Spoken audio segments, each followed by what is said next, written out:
네, 여러분 안녕하십니까. 오늘의 뉴스 지금 시작합니다. 강화문 집회를 주도하고 있는 정강원 목사 일행이 워싱턴을 방문, 동포들과 귀중한 만남의 시간을 가졌습니다. 동포 간담회에 참석한 전 목사와 이야기를 나눠보도록 하겠습니다. 안녕하십니까, 목사님. 네, 안녕하십니까. 안녕하세요. 안녕하세요. 네, 이 바쁜 와중에 바쁜 가운데 워싱턴 방문을 환영합니다. 피곤하시죠? Aren't you busy now visiting here in Washington, D.C. in your busy schedule? 제가 지금 뉴저지를 거쳐서 네네. 또 뉴욕을 거쳐서 네. New Jersey, New York. 네, 오늘 이 시간에 그 워싱턴에 오게 And 되었습니다. now I'm here in Washington, D.C. 네, 이 워싱턴에 오셔가지고 이제 바쁜 일정을 소화하실 건데요. 주로 이제 의회나 행정부에 전할 메시지의 내용이 어떻게 됩니까? What is the message and your intention in visiting Washington, D.C. towards the administrative government of the United States of America? 이미 제가 그 뉴욕에서도 말씀드린 것처럼 As I've already told in my New York convention, 문재인 대통령이 유엔 총회에 와서 연설을 했습니다. President Moon Jae-in delivered a message during the UN General Assembly.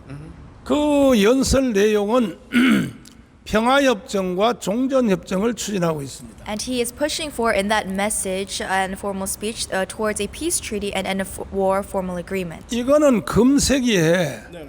아돌프 히틀러에 준하는 네네. 세계적인 사기극이라고 저는 보는 것입니다. And to the matter of this regards, I view this as a deception and fraud, a political fraud.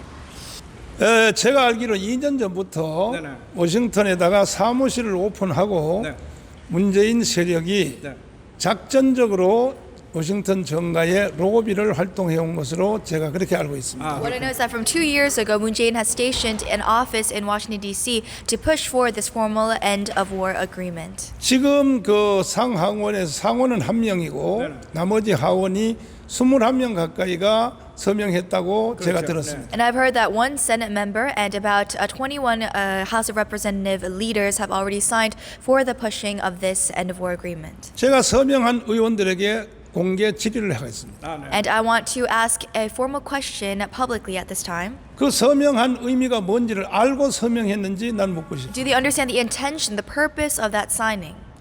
그것은 결국은 주한미군 철수에 대한 서명인데 At the end of the day, the signing refers and implies a withdrawal of U.S. troops. 연방의원 21명이 과연 주한미군 철수를 전제로 한 서명을 알고 했는지를 나는 물어보고 I 싶습니다. want to ask formally, did these 21 House of Representatives aware of that, were the fact that this means the withdrawal of U.S. troops sign this formal agreement? 아니라면 즉시 철회해 주시기를 부탁드립니다. Had they not been aware, then I ask formally in this time that they withdraw from such signing a petition. 그러니까 그러한 문제를 연방 하원에게 이제 질의도 하시고 설명도 하시겠다는 그런 말씀이죠. And so it's your intention that you want to inform these House of Representatives through this opportunity and visit in America. 예, 그렇습니다. That is true. 또 한 가지는 이렇게 목사님이 이제 잘 아실는지 모르지만 이제 뭐 전 세계 교민청 이러한 문제가 우리 동포사에서도 지금 관심사가 되어 있거든요. 그 currently 세계 within- 교민청이 뭐 어떤 의미를 가지고 있는지 좀 알려주시죠. The overseas South Korean community, the idea and concept that you propose as a citizen's office is very popular. Can you explain to us what this concept refers to? 아시다시피 지난 그 2000년의 인류 역사는 For 2,000 years of mankind history, 구라파가 주도를 했습니다. it has been led by 그 구라파 사회가 곧 기독교 사회입니다. the Christian civilization society. 지금까지도 전 세계를 리드하고 있습니다. And still today, the world history is led by such a group. 특별히 그들이 개발한 자유, 평화, 박애 네네. 이 Especially, 사상은 인류를 이끄는 원동력이 되었습니다. especially freedom, peace, and welfare, these concepts have led mankind history. 예, 그러나 이것을 지금 현재 주도하고 있는 그 단체가 바로 바티칸이라고 생각하고 있는 것입니다. And many people think that currently the Vatican is what is leading such a group. 그동안 복음이 이끌어왔던 것을 바티칸이 가로챘다고 생각하는 것입니다. What we view it as is what Christianity, the gospel has led. Now the Vatican is in complete holding control of this trend and move. 뒤에서 바티칸이 검은 손이 되어서 네네. 실제로 전 세계를 움직이려고 애를 쓰고 있습니다. Serving as a black hand, they are controlling multiple areas of society through such leadership. 그러나 독일이 개신교 나라입니다. But Germany, we must remember, is a Christian nation. 영국도 개신교 나라죠. Likewise, England, 덴마크, 스웨덴, 노르웨이, 핀란드 이게 다 개신교 나라. Denmark, Switzerland, Norway, and Finland, all these European countries as well. 그 무엇보다도 세계를 이끌고 있는 미국이 개신교 나라의 And in 대표입니다. particular, the United States of America, which is the leading country of the globe. 그럼에도 불구하고 실제로는 뒤에서 바티칸이 장악 내지는 끌고 가고 있다면 Regardless of such a fact, if the Vatican continues to gain control over this, 이건 전 세계 인류의 보편적인 상태로 봐도 이건 비극이라고 하지 않을 수 없습니다. looking at comprehensively in world history and the world's lens, this is an unfortunate event. 저는 이것까지도 용납할 수 없다고 생각합니다. And so I cannot tolerate this. 우리 한국 교회는 네네. 미국 교회가 선교하여 1,200만의 성도들이 성장돼 있습니다. Through the missionary efforts of the United States of America, currently there are about 12.5 million South Korean Christians in Korea. 전폭적으로 미국 교회의 도움을 받았습니다. And we have received much aid, complete aid from the United States of America. 이것을 저희들이 전 세계에게 돌려드리기 위하여 And so in order to bring back the benefit to the international community, 바티칸을 능가하는 네. 이슬람의 그 메카를 능가하는 또 그 에집트의 피라미드를 능가하는 중국의 만리장성을 능가하는 세계 기독청을 대한민국에 건축하겠다는 것입니다. surpassing the Great Wall of China, the Vatican, and multiple meccas of the world, we want to establish the World Christian Center to represent the gospel and Christianity. 꼭 대한민국이 세계를 점령하겠다는 뜻이 아니고 This does not imply that South Korea intends to govern over the entire world and globe. 그동안 세계로부터 받은 은혜를 우리가 갚을 기회를 만들기 위하여 저희들이 세계 기독청을 추진하고 있습니다. But an intention, in order to benefit the international community that has been graced down upon us, we want to build and construct the World Christian Center. 이미 설계가 들어갔고요. The construction, the blueprint process has already begun. 시설은 12만 명이 동시에 숙식을 하면서 5스타급 이상의 시설에서 훈련을 받도록 이렇게 설계되고 And the facilities can host more than 120,000 members, and it is up to a 5-star hotel level tier. 이 건축물만 구경하러 오는 사람만 해도 1년에 1,000만 명 이상이 한국을 방문할 수 있도록 계획하고 있습니다. And statistically, we predict and plan for more than 10 million individuals to come visit the World Christian Center in a tourist. 그리고 전 세계를 무너뜨리는 동성애 이슬람 차별 금지를 우리가 해결하려고 합니다. And we want to solve the problems of the Islamic religion, homosexuality. 네, 감사합니다. 네, Thank you very 마지막으로 저희 워싱턴에 있는 우리 한인 동포들이나 아니면은 또 워싱턴의 주민들에게 혹시 하시고 싶은 말씀이나 당부하시고 싶은 말씀이 한 말씀 Is 해주세요. there a final message towards the Washington, D.C. South Korean Christians and immigrants currently? 존경하는 교포 여러분, To my beloved overseas South Koreans, 아시다시피 대한민국은 하와이 사탕수밭으로부터 시작한 이승만을 중심으로 교포 사회가 대한민국을 건국한 나라입니다. as you know, starting from the cotton fields of the 1900s, the South Korean country was established by the efforts of the U.S. overseas. 대한민국의 건국, 독립운동, 민주화 모든 과정에는 바로 대한민국의 교포들이 특별히 미국에 있는 교포들이 한국을 이끌어 주었기 때문에 가능하다고 생각합니다. The establishment, democratization, and enlightenment of South Korea, overseas South Koreans have played a vital role. 이렇게 하여 이룩한 대한민국이 And so such a South Korean nation 지금 드디어 문재인에 의해 해체되고 is in the risk 북한의 연방제로 편입시키려고 하고 있습니다. of facing dismantleship by President Moon Jae-in and a transfer over to North Korea under low-level federalism. 다시 한번 교포 동포들의 결단이 필요합니다. Once again, we need the strong resolution and conviction of the overseas South Koreans today. 저는 이걸 해결하기 위해서 And so in order to solve this massive problem, 이미 뉴욕에서 선포한 그대로 already as I proclaimed in New York,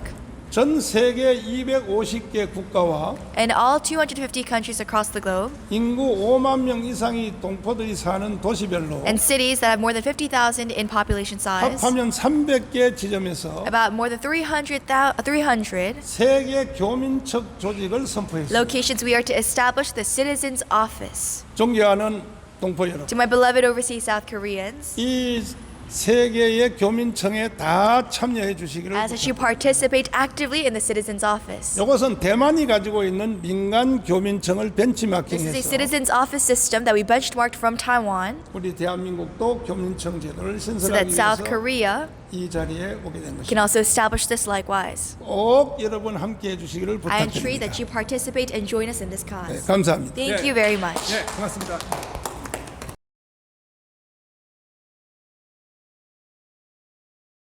네, 여러분 안녕하십니까? 여기는 워싱턴 DC 백악관 인근에 위치한 차이니스 아메리칸 박물관입니다.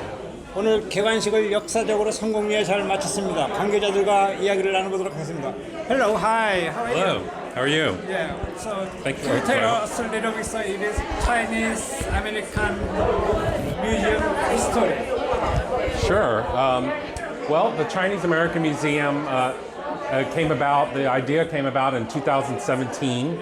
And by the end of 2017, we'd actually already acquired this building as a bequeath of our founding benefactors. And we've been renovating this building and developing it since 2000. We announced the museum as a project in 2018. And we first started opening up to the public for like sneak peek hours for people to come in October of 2019. This really marks today's celebratory opening. Really marks the first time the museum is full, top to bottom. There's still a lot more work that we have to do at the museum, but we're showing three special exhibits: Chinese opera in America, Dorothy Lee, who's a Washingtonian artist, and then also Wild Cranes, which is a visual poetry exhibit. So, yep. Oh. 네, 이 자리에는 스미소니언 박물관 이사로 계시는 한국 자수공예 대가 정영양 박사님도 모셨습니다. 안녕하세요. 오늘 이 개관식에 참석한 소감이 어떠세요?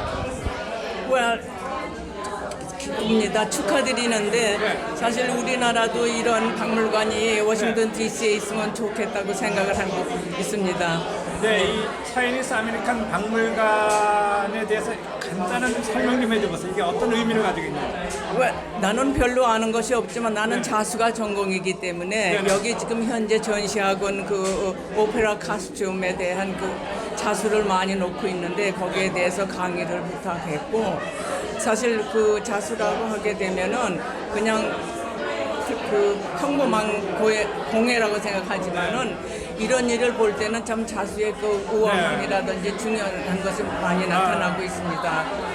So can you tell us a little bit? So is Korean or Asian people something? You want to say something? I'm sorry. You want to say something Korean or Asian people? It's a museum. Well, I think we're very excited about people that are knowledgeable about textiles because of the nature of the Chinese opera costumes that we have upstairs. But I think that for this, as I mentioned earlier, we are not necessarily building a Chinese American museum just for Chinese Americans. It really can be relevant and important to all people. So, I think, there are a lot of parallels to Chinese Americans in the U.S. to Korean Americans and other Asian Americans. So we hope we can share the story and tell it in a way that is meaningful to everybody that comes to the museum. 네. 그러니까 이런 중국 박물관 오픈과 관련돼서 우리 한인들에게도 한 말씀 해주세요.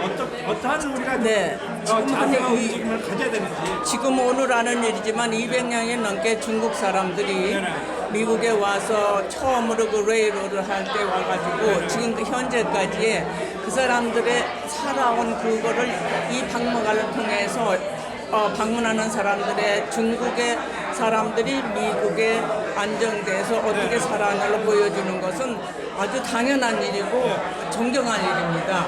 우리나라 지금 중국 사람이 about 5밀리언 정도 되고 한국 사람은 거의 2밀리언이 밀리언이 되게 원컨지 8 밀리언 코리언스 인 아메리카. 그런데 그 사람들이 어떻게 여기서 고생하고 어느까지 살아왔나에 대한 그러한 그거를 잘 보여주는 박물관에서 후세에 그거를 알려주는 일을 하는 그런 큰 역할을 하고 있는 데 대해서 정말 이건 중요한 박물관이라고 생각합니다. Thank you very much for interview. thank you. 예, 감사합니다, 박사님. 네.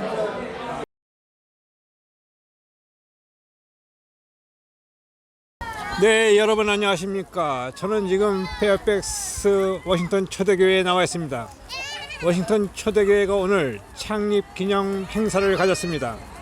초대교회는 올해로 창립 34주년을 맞았는데요. 초대 목사님과 이야기를 나눠보도록 하겠습니다. 안녕하십니까? 반갑습니다. 저 목사님, 민대석입니다. 예. 저 지금 워싱턴에 계시나요? 아니면 다른 데로 아, 이주하셨죠?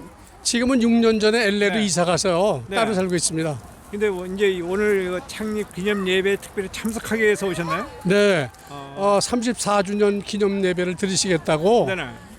교회에서 초청해 주셔서 네. 아주 즐거운 마음으로 설레는 마음으로 이렇게 왔습니다. 아니 근데 이제 워싱턴에서 그렇게 오래 심하시다가 LA 가신 목적이 뭐였어요? 목적은 두 가지입니다. 하나는 우리 후임 목사님에게 혹시라도 네. 부담을 드릴 수 있다는 생각에서 네네. 떠나주는 게 좋겠다 싶어서 네. 100마일 밖으로 떠나는 게 이제 LA로 갔고요. 네. 또 예. 가는 그 LA 쪽에는 네. 또 새로운 세계가 기다리고 있을 테니까 아 그렇군요. 또 선교에 또 네. 장을 열어볼까 하는 마음으로 그리고 네. 이사 갔습니다. 네, 워싱턴 초대교회가 처음에는 뭐 6가정 굉장히 소수 인원이 모여서 시작이 됐는데 처음에 시작할 때 그 이야기 좀 해주세요. 네, 처음에 시작은 한 그 집사님 가정에서 네네. 신앙의 색깔이 맞는 분들, 소위 말해서 좀 네.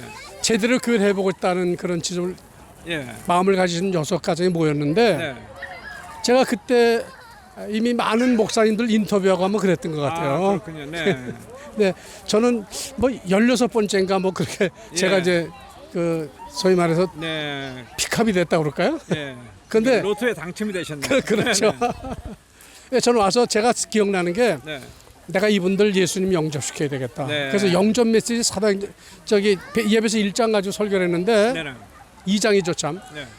거의가 그분들이 다 영접한 분들이었어요. 아, 그렇군요. 그리고 새롭게 시작하는 분도 계셔서 네. 만약에 내 이 교회에 온다면 나는 제자 훈련을 목적으로 오는 거니까 아 네. 제자 훈련 하려면 나를 부르고 네네. 그거 안 하고 그냥 일반 목회를 하면 또 사람을 찾아봐라. 네. 내가 받은 소명이 그거니까. 네네. 근데 만장일치로 좋다 그래서 한 올 때는 7월 달쯤에 왔지만 네네. 우리가 새롭게 시작하는 마음으로 87년 1월 첫 주부터 아 그렇군요. 부임하고 하자. 아 그래서 이제 이렇게 시작이 됐고요. 네. 교회가 상당히 빠른 속도로 성장을 해서 예. 3년 만에 아마 100명 훌쩍 넘어버렸어요. 예. 근데 이제 제가 너무 모자라니까 아, 무슨 말씀을?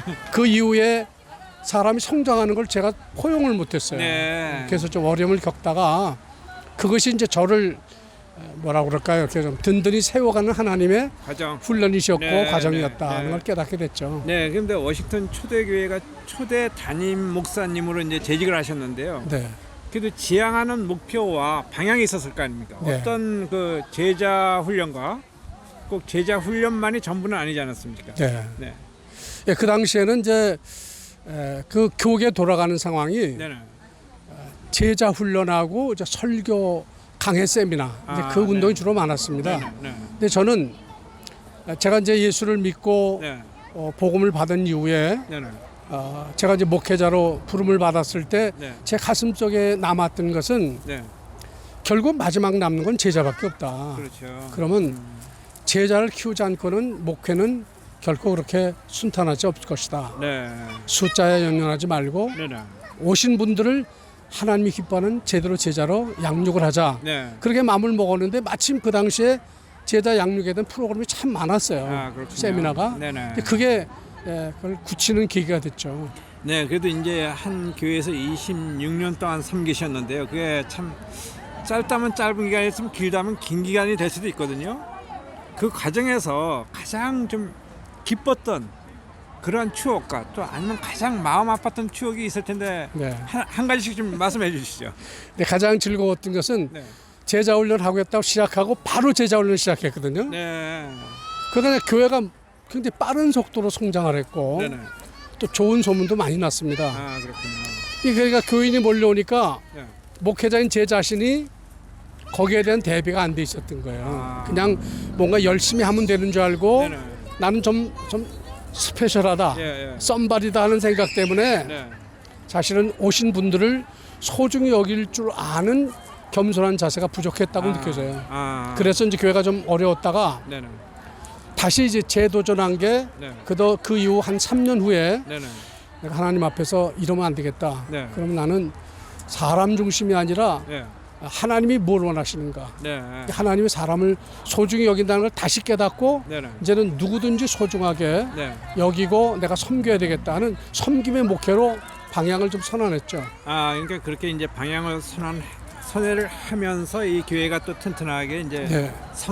성장하고 네. 다져지고요. 근데 이 초대교회가 물론 워싱턴 지역에는 뭐 수백 개의 교회가 있습니다. 초대교회가 다른 교회와 차이점이 있다면 어떤 차이점이 있다고 생각하세요? 근데 제가 볼 땐 뭐 다른 교회는 많이 안 가봤지만 네. 그 당시 이제 여기 모모하는 교회 큰 교회들이 그렇죠. 몇 군데 네, 있어서 저희들이 이제 그 목회자 연구원, 목회 네, 연구원이라는 네, 게 있어서 그렇죠. 갑자기 만나면 얘기를 하고 그랬는데 네. 거기서 많이 배우려고 애를 썼죠. 아 그렇군요. 근데 목사 그릇이 네. 자기만큼이니까 그래서 좀 그것이 제게 가장 약했던 부분이 아닌가. 목회자 네. 그릇으로 좀 작았다 하는 생각이 들어갑니다. 네. 그래도 이제 34주년을 맞았습니다. 앞으로 이 초대교회가 어떠한 방향으로 발전 성장해 나가기를 원하고 계십니다. 네, 지금 이제 후임으로 오신 주영규 목사님이 네. 아주 참 메시지가 좋고 네. 중심이 아주 정확하십니다. 네. 말씀 중심, 복음 중심이고 제자 중심인데 네.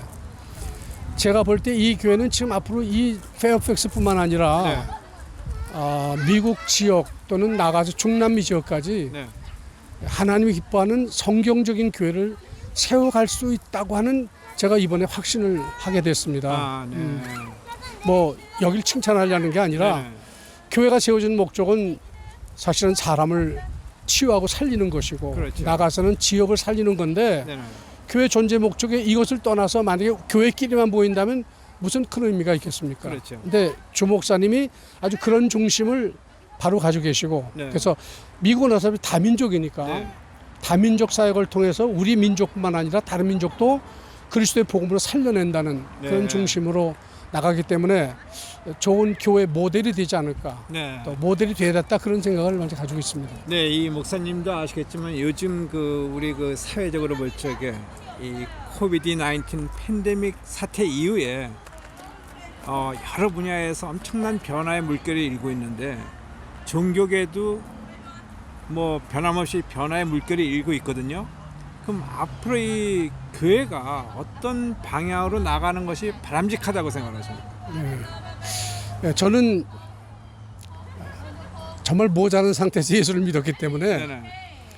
이 복음은 분명히 사람을 살리고 네네. 치유하고 네. 세워간다는 게 분명합니다. 그렇죠. 그러면 여기는 망가진 사람도 있고 네네. 또 다른 종교를 믿다 오는 사람도 있고 다양한 부류의 사람이 있고 그렇죠. 또 다민족 사회이기 때문에 네네. 교회는 오직 예수의 복음을 네. 이분들이 쉽게 수용할 수 있도록 네.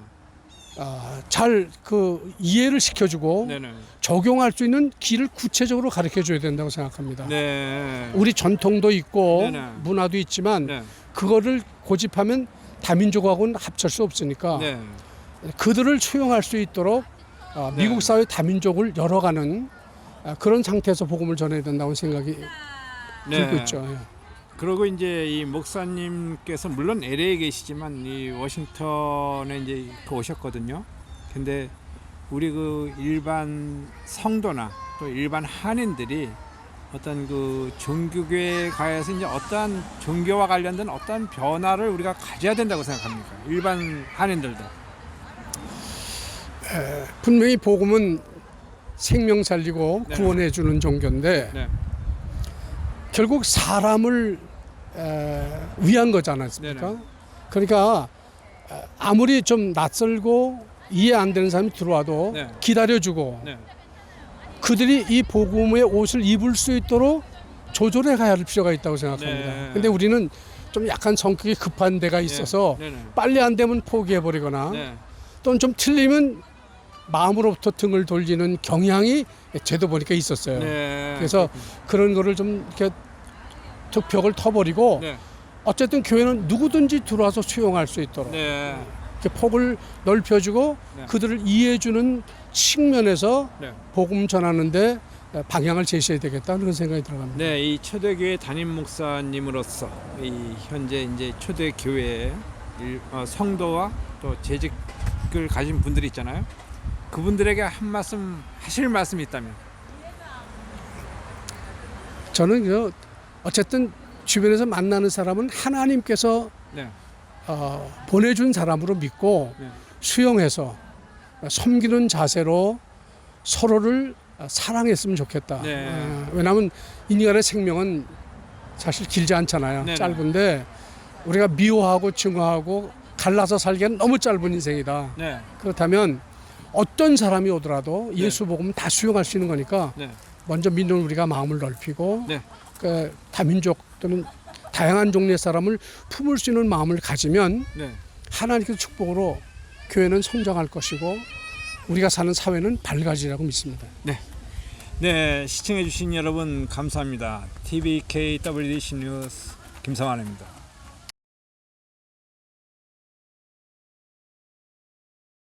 네, 여러분 안녕하십니까. 백세 건강의 김성환입니다. 오늘도 동포사회 건강 파수꾼 박재순 원장을 모셨습니다. 안녕하십니까. 네, 안녕하십니까. 그동안 잘 계셨죠? 예, 반갑습니다. 네, 오늘은 어떤 주제를 가지고 또 우리 시청자들을 찾아뵐 겁니까? 우리가 살아가면서 여러 가지 필요한 영양 요소들이 있는데요. 그렇죠. 그 영양 요소 중에서 이제 중요한 거를 몇 가지만 네. 골라가지고 상식 수준에서 네네. 한번 좀 이렇게 말씀을 나눠볼까 합니다. 우리가 아. 이거를 또 꼭 지키느라고 뭐 약을 사 먹고 네네네. 또 뭐 난리를 치는 것보다는 음식을 통해서 네. 또는 또 간단한 그 종합 비타민을 통해서 네. 그거를 보충을 하고 그다음에 또 건강을 네. 유지시키는데 네네. 좀 도움이 되지 않을까 싶어서 나눠볼까 합니다. 아, 그러니까 오늘의 주제는 다시 말씀드리면은 비타민 뭐 D 네, 비타민. 봐야 됩니까? 예, 오늘은 비타민 D를 가지고 말씀을 드릴까 그렇군요. 합니다. 왜 네. 그러냐면 노인분들이 네, 네, 네. 넘어지시게 되면은 잘 뼈가 부러지기도 하고, 그렇죠. 그다음에 또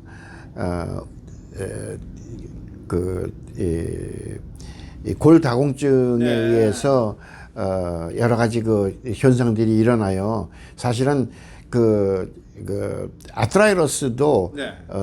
이것의 일종입니다. 아, 그렇군요. 그러니까 또 한 가지는 실질적으로 우리가 살아가면서 네. 우울증이 없을 수도 없고 네네. 스트레스를 없앨 수는 사실 없어요. 그렇죠. 그러나 그 우울증을 유발시키는 그 세라토닌 같은 네. 이 특이한 그 행복 물질이라는 게 있는데 네. 그런 물질을 좀 보강시키는 거에 신경을 쓰면 어떠시겠는가? 예. 예. 그 그러니까 정도입니다. 하여튼 뭐 많은 분들이 잘 아시겠지만 그래도 우리가 이제 본론에 앞서 비타민 D가 무엇인지 요거에 대해서 먼저 저희가 개요를 간단히 설명한 다음에 들어가죠. 예. 비타민 D에 대한 기능부터 말씀을 드리게 되면 네네. 비타민 D는 칼슘 농도나 네. 아니면 이 골밀도를 유지시켜 가지고 네. 그 뼈의 연화증이나 네네. 골 다공증이나 네. 이런 것을 예방시키는 거가 큰 거가 있고 네. 결국은 칼슘만 가지고서는 안 되거든요. 네네네. 칼슘을 어떻게 융합을 시켜서 네. 우리 뼈의 건강을 돕겠는가 네. 그거 하나하고 네. 또 한 가지는 세로토닌이라고 하는 우리 특수한 물질이 있어요. 네. 네. 그것이 그 행복 물질이라는 건데 이 세로토닌을 그 융합시키는데 네네. 이게 도움을 줘 가지고 실질적으로 이 삶의 이 축적되는 스트레스 같은 거 네. 그거를 이완시켜주고 네. 또 그거를 극복할 수 있도록 해주는 거가 두 가지 큰 능력이 있다고 생각을 합니다. 네, 그러니까 건강 유지를 하기 위해서는 없어서는 안 될 필수품 같은데요. 아주 좋습니다. 그렇다면은 이게 꼭 무슨 뭐 건강 제품을 통해서 하는 게 아니고 우리가 일반적으로 섭취하는 음식을 네. 통해서 하는 거죠. 예, 음식을 통해서 하는 건데 일반적으로 여러분들이 아시는 것처럼 네. 그 버섯 종류는 다 몸에 좋습니다. 아. 그러나 바이타민 D에 특별히 좋은 것은 뭐 양송이 버섯이라든가 네네. 뭐 송이버섯 네.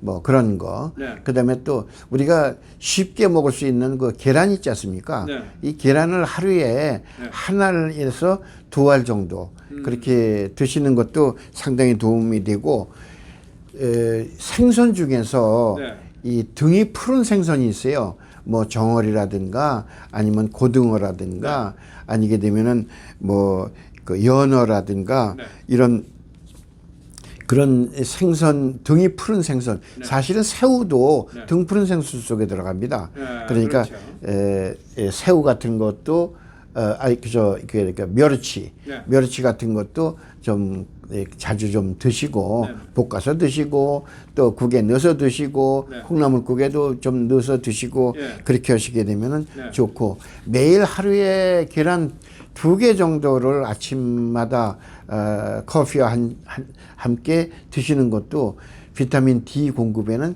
상당히 도움이 됩니다. 아, 그렇군요. 네.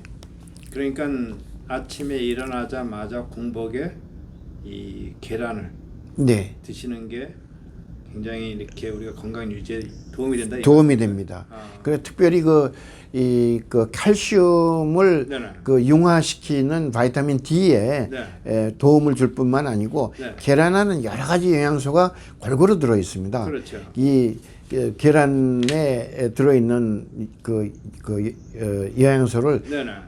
뭐 이것저것 따지지 마시고 그냥 하루에 2알, 하루에 1알 이거 익혀서 그냥 드시게 되면은 네. 상당히 몸에 도움이 될 겁니다.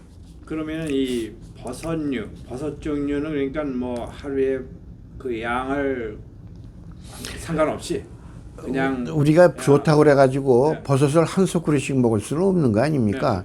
또 한 그릇씩 한 접시씩 버섯을 먹을 수도 없어요. 그렇죠. 그렇게 하는 건 아니고 거기에 들어 있으니까 그 식사할 때 혹시 이 반찬 중에 하나로 버섯을 가지고 쿠킹을 해서 이렇게 하시게 되면은 좀 도움이 된다는 얘기죠. 저는 항상 강조하는 거를 네. 보통 우리가 생활하는 거를 너무 벗어나 가지고 네. 뭐 고등어 좋다고 그래가지고 매일 아침, 점심, 저녁 고등어 네. 또 점심 때도 고징어 찌개, 네, 네. 고징어 조림, 고징어 구이 이렇게 드시게 되면은 오히려 그거는 도움이 안 돼요. 아, 그렇군요. 그러니까 맛있게 꼭꼭 씹어서 그다음에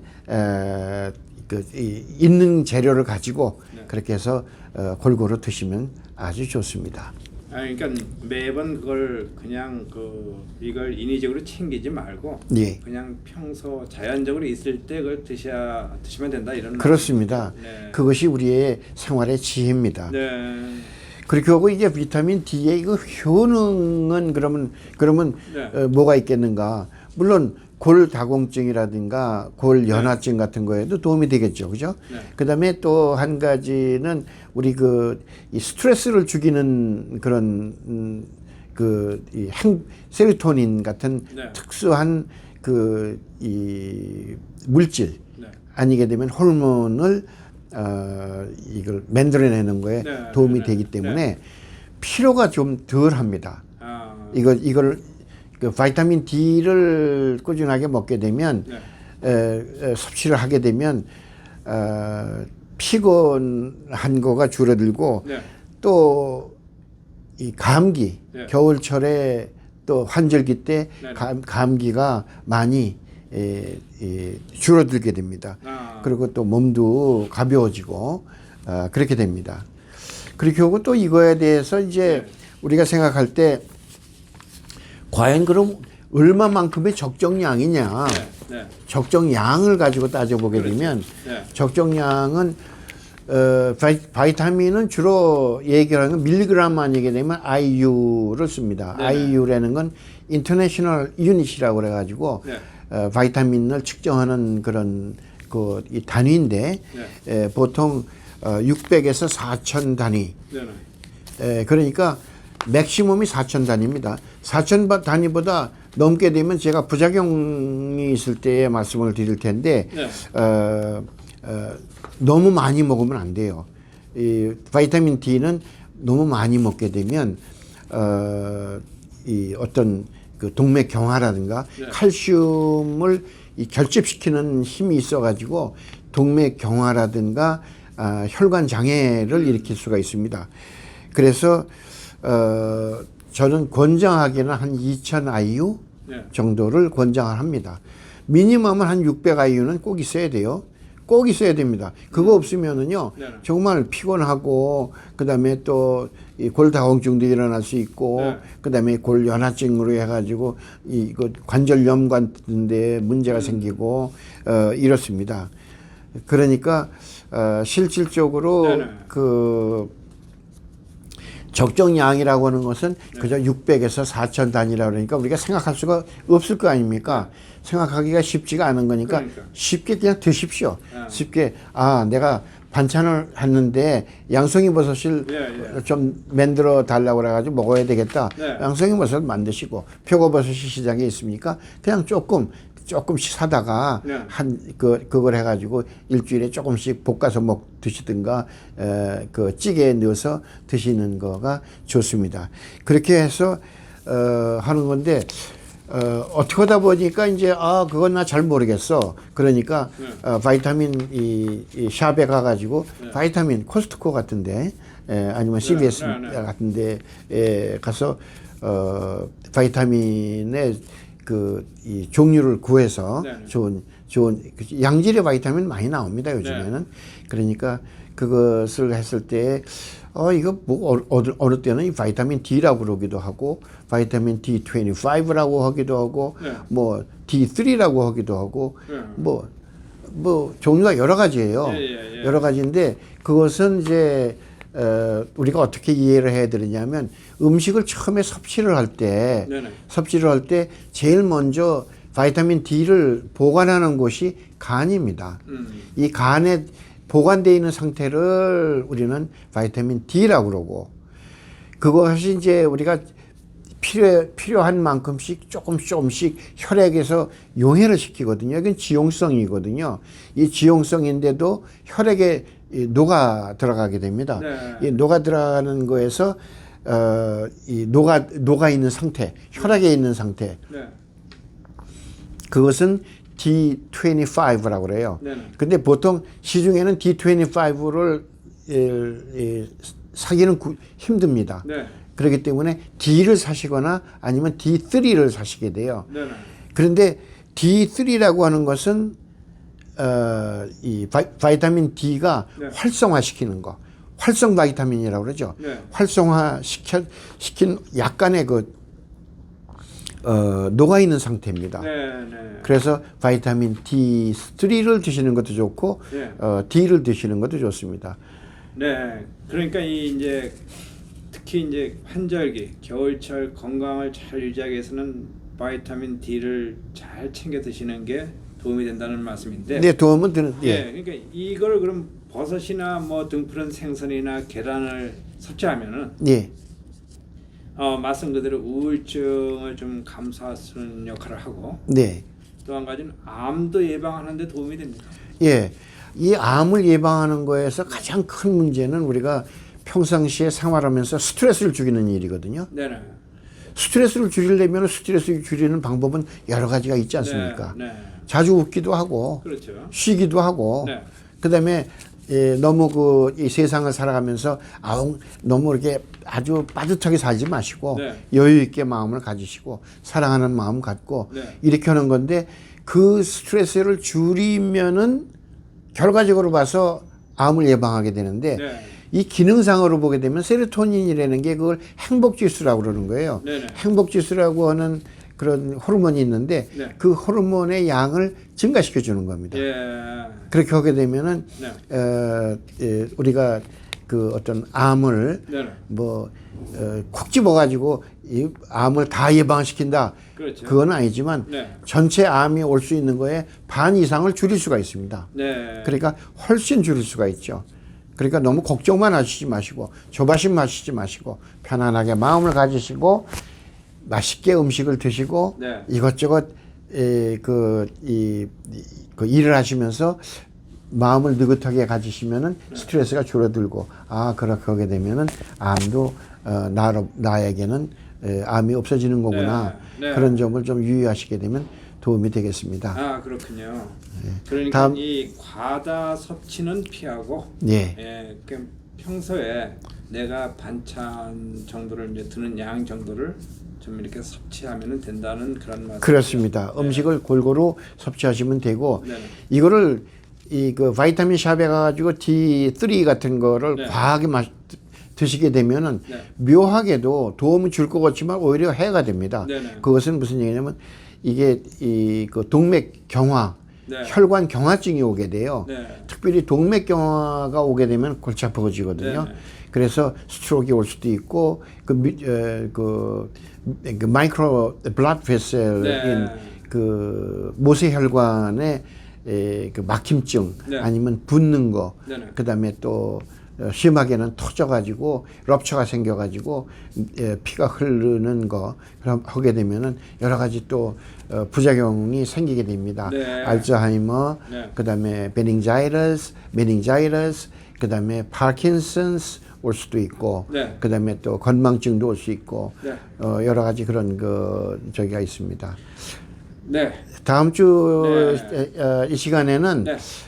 또 다른 바이타민인데 아주 중요한 바이타민이에요. 바이타민 E에 대한 부분도 우리 한번 좀 그렇군요. 같이 한번 생각을 기대가, 해보도록 하겠습니다.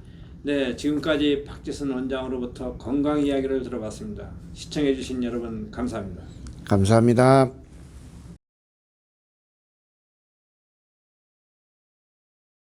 별은 하늘에만 있는 것이 아닙니다. 지상에도 별이 있습니다. 바로 우리가 별입니다. 빛을 내기 위해 노력하는 우리를 위하여. 성남시 대장동 스캔들이 현재 가장 뜨거운 감자가 됐습니다. 국민들은 화천대유 천화동인이라는 회사가 수십 수백 배의 이익을 챙기는 것을 보면서 상대적 박탈감에 빠져 있습니다.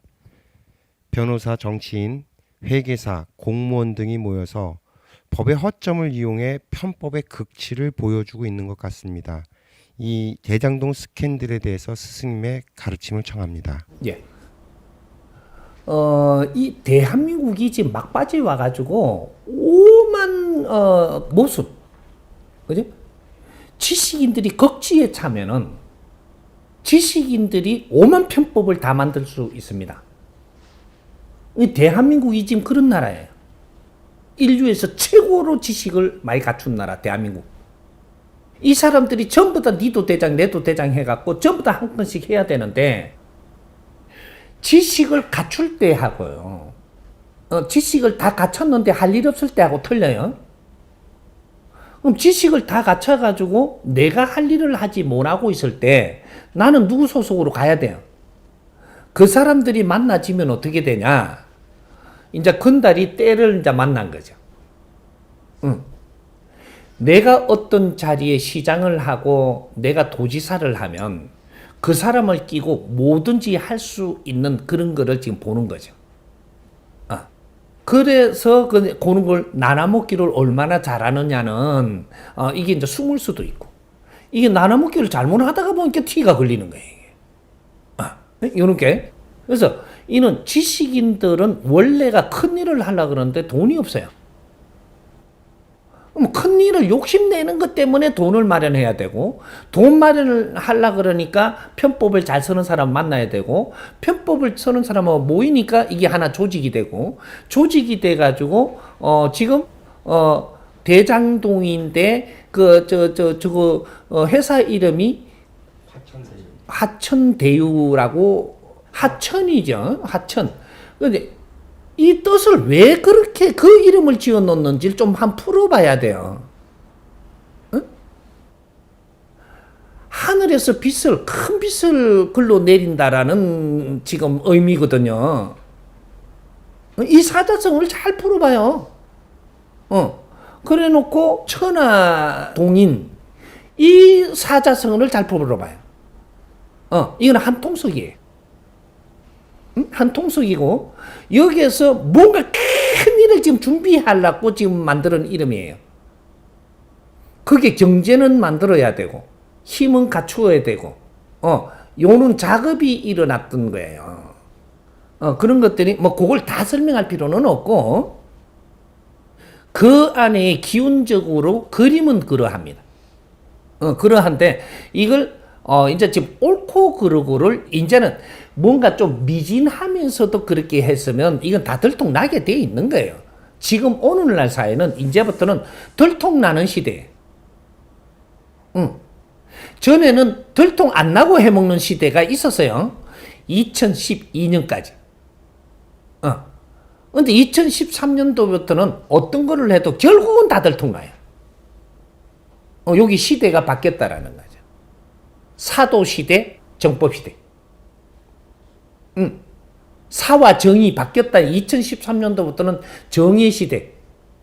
왜? 홍익 인간 지도자들이 태어나서 전보다 지식을 갖추어서 지천명이 되는 그런 시대이기 때문에 지천명으로 다 들어온 50대로 다 커버렸어요. 이 사람들이 세상을 운용을 해야 되는데 못하고 있으니까 오만 편법을 다 써죠. 그 속에 하나입니다. 다른 것도 수없이 많아요. 이제 그런 것들을 다 드러내면서 뭐를 이렇게 안 하지만 어떤 이슈가 될 때는 드러내가지고 국민들한테 큰 공부를 하게 만들어주죠. 몇 건만 그렇게 해도 국민들 큰 공부합니다. 지금 이것은 누가 다칠지는 모르지만 이 다치는 거는 약한 놈이 다치는 거예요. 약한 게 강한 자리를 차지하려고 하다가 보면 다치는 거예요. 강한 사람이 강한 일을 하는데 다치지 않아요. 약한 사람이 붙으면 다치지.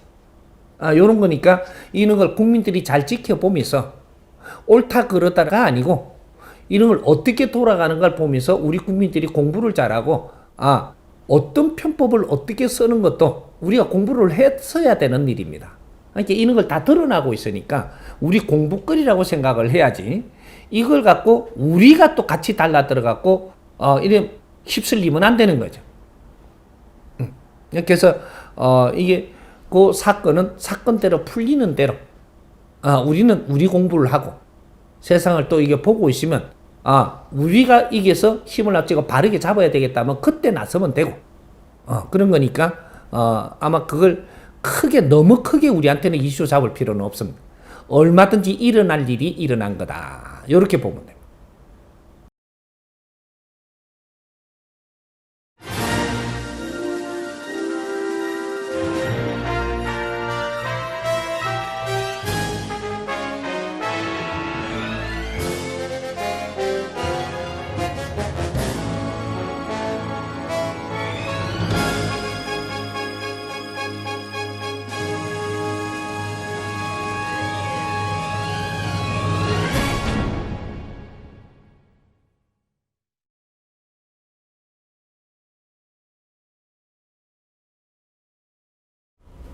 불평, 불만을 많이 하면 병이 생긴다라고 스님께서 들어서 잘 알고 있지만 그것에 대해서 좀 더 자세하게 그 원리를 설명해 주시면 감사하겠습니다.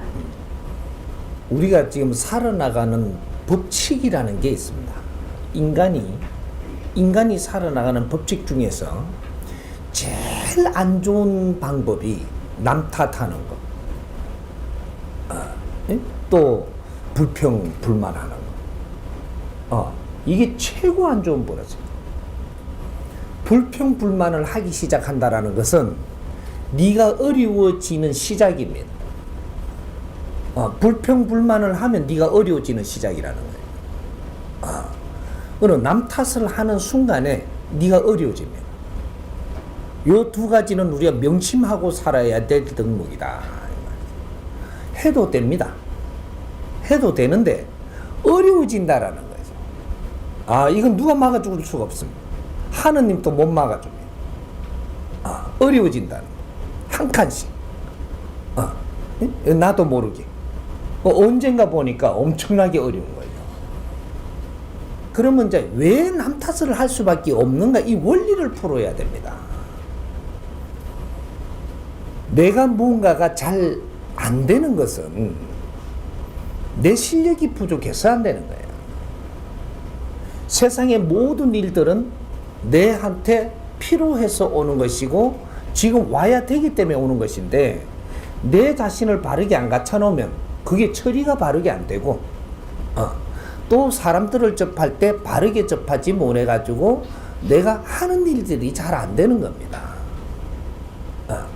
그리고 내가 어려움이 온다라는 것은 내 실력이 부족해서 오는 것이지 남 탓할 일이 아니다.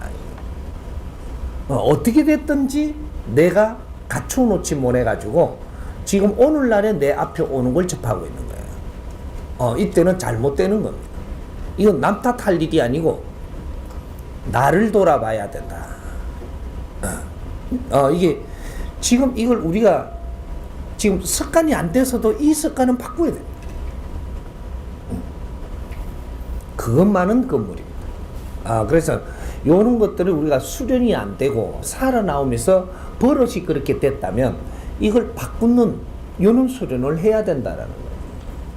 남 탓하지 마라. 이것은 하나님의 말씀이에요. 남 탓하지 마라. 내가 어려움이 왔다는 건 내한테서 비롯되는 거지 남들을 탓할 일이 아니라는 거죠. 그래서 지금 그는 우리가 바르게 알아가는 공부를 못 했다면 지금 이 사람이 가르쳐 주니까 이제부터 공부해라. 이 사람은 신앙을 믿으라고 나온 사람이 아니에요. 우리 공부를 시키려고 온 사람이다. 우리 자신들이 바르게 공부를 해서 바르게 세상을 접근하면 우리는 어려워질 일이 전혀 없고 잘못됐던 것도 전부 다 바르게 잡혀집니다. 그런데 남을 탓하고 있다면 너는 네 자신을 갖출 수도 없고 또 너의 힘을 쓸 수도 없고 계속 어려워지는 것밖에 안 하니까 남 탓하면 안 되는 겁니다. 이거는 단호히 이야기하는 거예요. 불평불만하지 마라. 전쟁이 일어나서 폐허 속에 우리가 태어나서도 네가 요 자리에 태어난 거는 여기서부터 시작해야 되기 때문에 태어난 거예요. 불평불만 하지 말라는 거죠.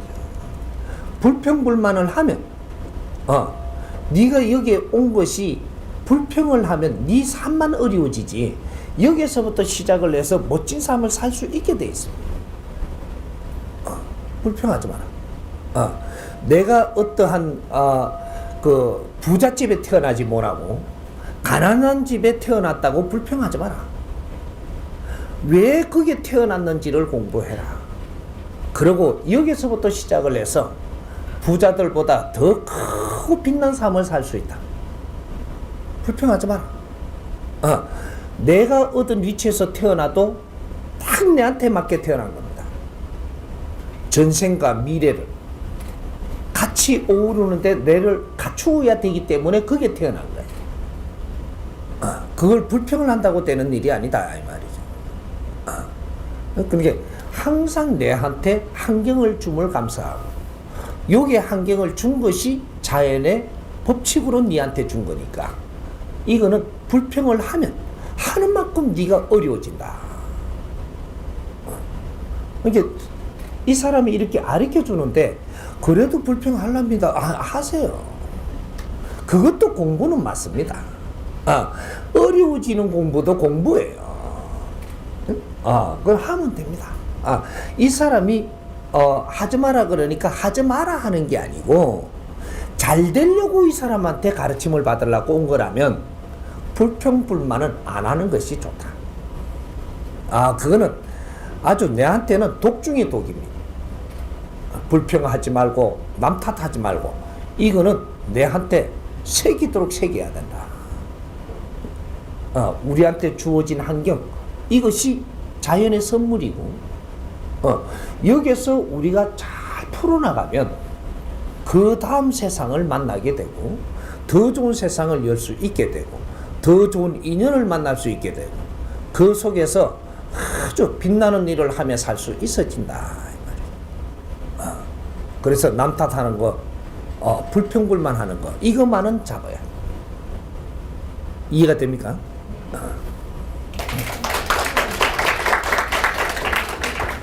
불평불만을 하면 어렵다고 하셨는데 방금 질문하신 분 중에서 불평불만을 하면 병이 생긴다고 하셨거든요. 근데 거기에 대한 원리를 조금 더 자세하게 좀 풀어주세요. 뭐 하나 빼먹으니까 이게 뭐가 그래 되는 거 아니야? 내가 어려워지면 병 생겨. 사람은 어려워지면 병 생기는 겁니다. 병은 내가 아주 즐거운데 병 생기는 법이 없어요. 네가 어려워지면 병이 생기는 겁니다. 돈이 많으면 안 어려운 것 같은 그 생각은 없는 사람이 생각이고, 돈이 많아도 어렵고 돈이 없어도 어렵고, 어려운 거는 경제 때문에 어려운 게 아니에요. 돈이 산더미 같이 많아도 어려워지는 겁니다. 어려워지면 병이 와요. 지금 요 하타 의원 원장님이 여기 계시지만 치료 많이 다니봤죠. 왕은 병 안 듭니까? 옳지. 회장도 병 들죠. 돈 많아요. 병 듭니다. 왜? 어렵거든요. 왕도 어렵고 회장도 어렵고, 어려운 거는 자기 위치에서 어려운 겁니다. 내가 지식이 많은 사람이면 지식이 많은 사람의 그 위치에서 어려워지는 걸 이야기하는 것이고, 돈이 많은 사람은 많은 환경을 가지고도 뭔가를 하지 못하고 어려워지는 겁니다. 어려워지면 이 사람도 병이 와요. 병이 오는 원리를 우리가 알아야 되는 거죠. 네가 답답하고 깝깝하고 썩내고 화내고 남 탓하고 이런 우리가 뭔가 이렇게 아닌데 짓을 하면 네가 어려워지고 있는 것이고, 거기에서 몸에 병까지 오는 거죠. 병이 오는 원리와 내가 어려워지는 원리는 틀리지 않다 이 말이죠. 똑같은 소리입니다. 근데 우리가 병이 온다라는 것이 어떤 것이 병이고 어떤 것이 환자냐, 이런 것들도 조금 정리를 해보면 좋죠. 우리가 이게 뭐야, 간이 이렇게 잘못됐다고 병이 왔다 그러죠. 내 멋대로 안 되는 것도 병입니다. 내 멋대로 안 되는 것도, 우리가 잘 모르고 살아갖고 깝깝한 것도 병이에요. 병은 여러 종류가 있는 거죠. 깝깝하면 병드는 겁니다. 이 깝깝함을 풀어야 이제 이 나서지는 거죠. 그러니까 깝깝한 것이 내가 깝깝하다가 이제 속으로 차고 들어가면 속병이 오는 거죠. 속병. 육신의 병까지 온다 이 말이죠. 그러니까 우리가 삶의 원리를 모르고 거꾸로 살면 병이 오고, 잘못 살았을 때 오는 게 병입니다. 이 아픔이 온다 이 말이죠. 그러니까 우리가 어려워지는 거와 아픔이 오는 것이, 이것이 한 종류다. 이렇게 이해를 합니다.